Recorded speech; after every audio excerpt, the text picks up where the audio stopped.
गुलबेली में आपका स्वागत है।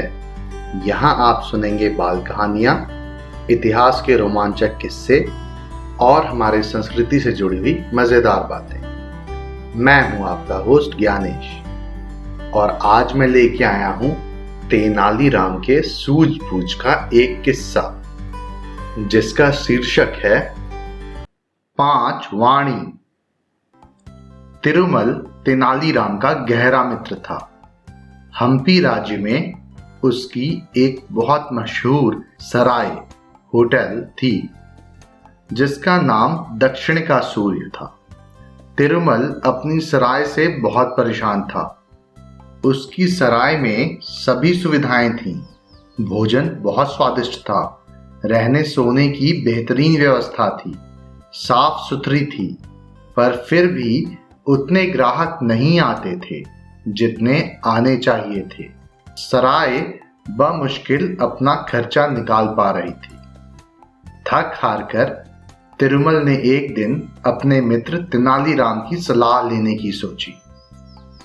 तेनाली ने तिरुमल की पूरी बात ध्यान से सुनी और बोला, ये तो बहुत आसान है, तुम सराय का नाम बदल दो। असंभव, तिरुमल ने कहा। कई पीढ़ियों से यह सराय पूरे विजयनगर राज्य में इसी नाम से मशहूर है। वो सब मैं नहीं जानता।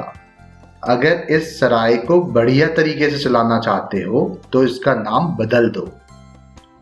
इसका नाम रखो 5 वाणी और सराय के मुख्य द्वार पर 6 बड़ी बड़ी घंटियां टांग दो।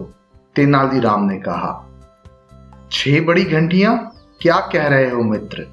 ये तो बहुत अजीब बात है। नाम है 5 वाणी और घंटियां टांगू 6? तिरुमल ने अचरज से पूछा। करके तो देखो, फिर बताना, तेनालीराम ने मुस्कुराते हुए बोला। खैर, तिरुमल ने वैसा ही किया जैसा तेनाली ने कहा था और फिर कुछ ऐसा हुआ। सराय के सामने से गुजरने वाला जो भी यात्री सराय का नाम पढ़ता और 6 घंटियां देखता, वो झट से सराय के मालिक को नाम सही करने की सलाह देने के इरादे से सराय में घुस जाता। हर कोई यही सोचता कि उससे पहले शायद किसी ने ये गलती पकड़ी ही नहीं।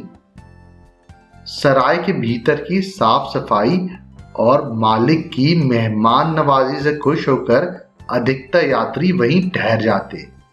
जल्द ही तिरुमल की सराय हम्पी की सबसे बड़ी सराय बन गई। वहां हर समय यात्रियों का तांता लगा रहता।